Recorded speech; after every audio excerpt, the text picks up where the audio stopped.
بسم اللہ الرحمن الرحیم۔ السلام علیکم ورحمۃ اللہ وبرکاتہ۔ آج ہم باقاعدہ علم صرف کا آغاز کر رہے ہیں، جس میں ہم نے کتاب منتخب کیا ہے وہ نصاب الصرف ہے۔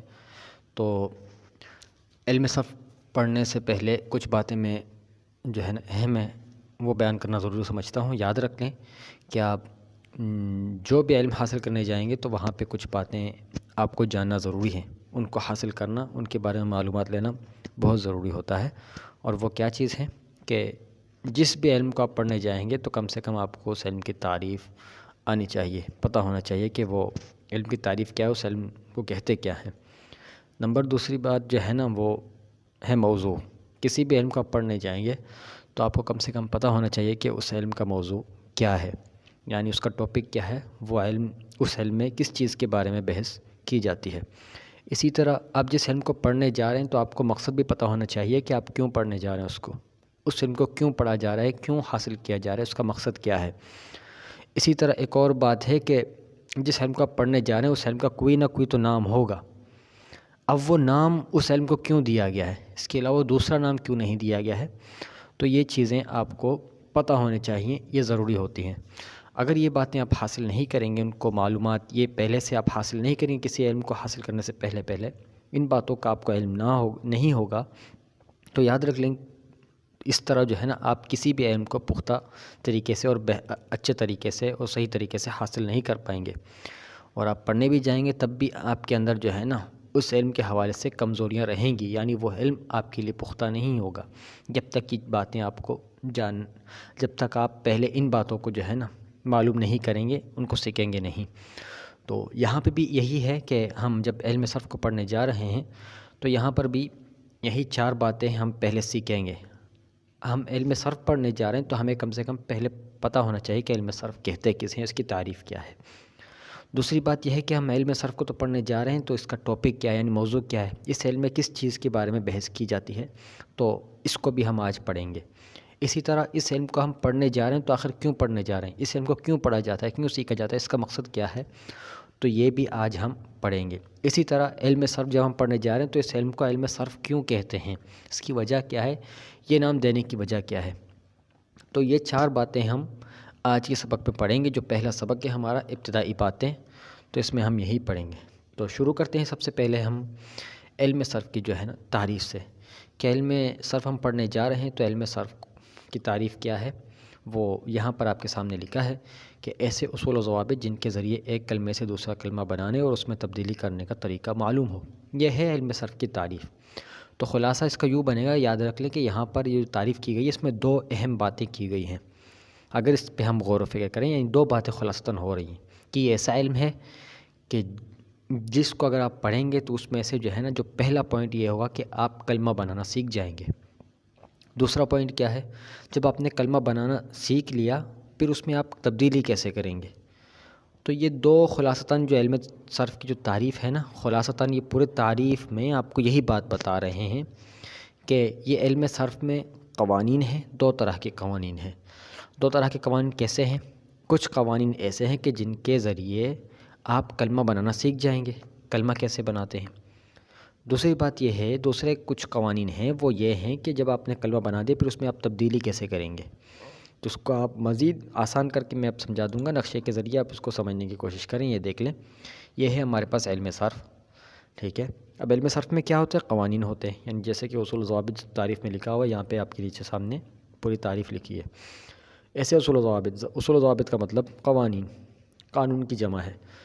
تو اس میں ایسے قوانین ہوتے ہیں، 2 طرح کے قوانین ہوتے ہیں۔ وہ 2 طرح کے قوانین کیسے ہیں، کچھ قوانین ایسے ہیں کہ جس کے ذریعے آپ کلمہ بنانا سیکھ جائیں گے، پھر کچھ قوانین ایسے ہیں کہ جس کے ذریعے آپ کلمے میں تبدیلی کرنا سیکھ جائیں گے۔ یہ 2 طرح کے قوانین پورا علم صرف میں بیان کیے جائیں گے۔ اب جب یہ 2 قوانین ہو گئی، اب بات آ گئی جب تبدیلی کریں گے تو تبدیلی بھی 2 طرح کی ہوں گی کلمے میں، ٹھیک ہے۔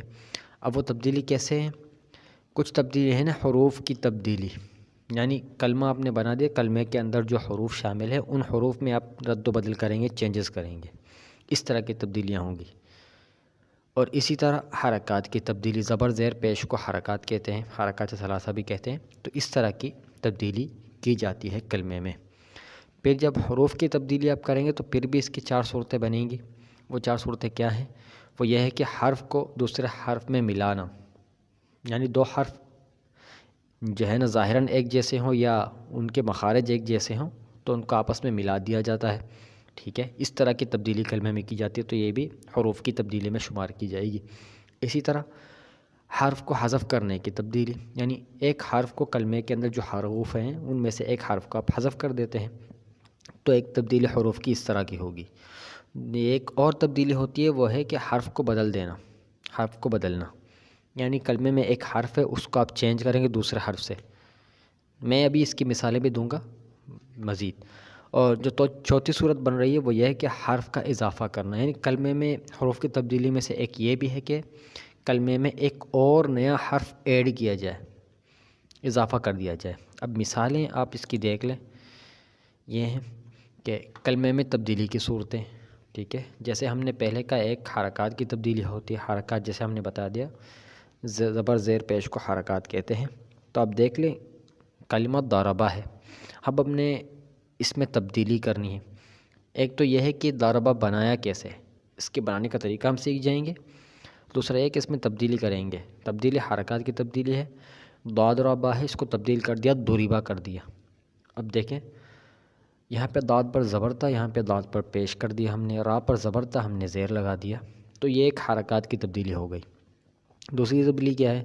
دوسری تبدیلی یہ ہے کہ حرف کو دوسرے حرف سے بدلنے کی تبدیلی۔ اب یہ کیسے ہے؟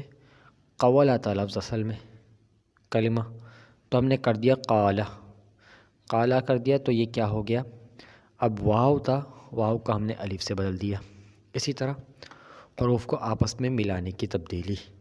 اب حروف کو آپس میں ملانے کی تبدیلی کیسے ہوگا؟ جیسے میں نے بتایا کہ ایک جیسے 2 حروف ہوں، ٹھیک ہے؟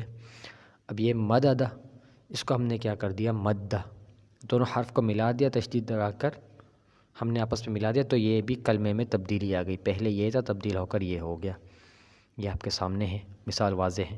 اسی طرح حرف کو حذف کرنے کی تبدیلی، ایک حرف تھا اس کو ہم نے ڈیلیٹ کر دیا، حذف کر دیا، ختم کر دیا۔ وہ کیسے؟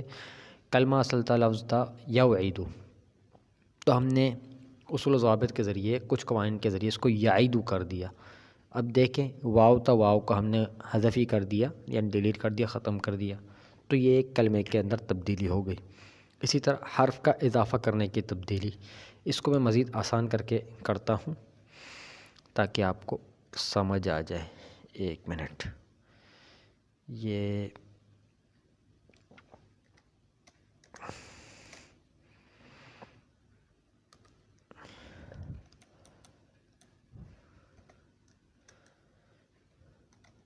ان دونوں کو زبر لگا دیتا ہوں،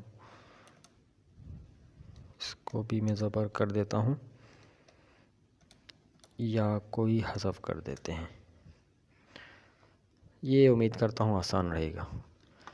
اب دیکھیں حرف کا اضافہ کرنے کی تبدیلی، یعنی ایک حرف کا اضافہ کر دیتے ہیں، ایک نئے حرف کو جو ہے نا ہم کلمے میں ایڈ کر دیتے ہیں۔ وہ یہ ہے کہ لفظ ہے نصرہ، ٹھیک ہے؟ اس کو ہم نے کر دیا نصرہ، الف کا اضافہ کر دیا، الف ایڈ کر دیا، تو ایک تبدیلی اس طرح کی ہو گئی۔ تو یہ ہو گئی، ہم نے مکمل جائزہ لیا، مکمل اس کو جو ہے نا سمجھنے کی کوشش کی تعریف کو، کہ ایسے اصول و ضوابط جن کے ذریعے ایک کلمے سے دوسرا کلمہ بنانے اور اس میں تبدیلی کرنے کا طریقہ معلوم ہو۔ تو امید کرتا ہوں یہ بات میری آپ کو سمجھ آ گئی ہوگی۔ یہ علم صرف کی تعریف تھی، مزید ہم علم صرف کے جو ہے نا موضوع ہے اس کو پڑھیں گے، لیکن اس کو دوسری ویڈیو میں پڑھیں گے کیونکہ یہ ویڈیو کافی لمبا ہو گیا ہے، تو اس کو آگے پڑھتے ہیں۔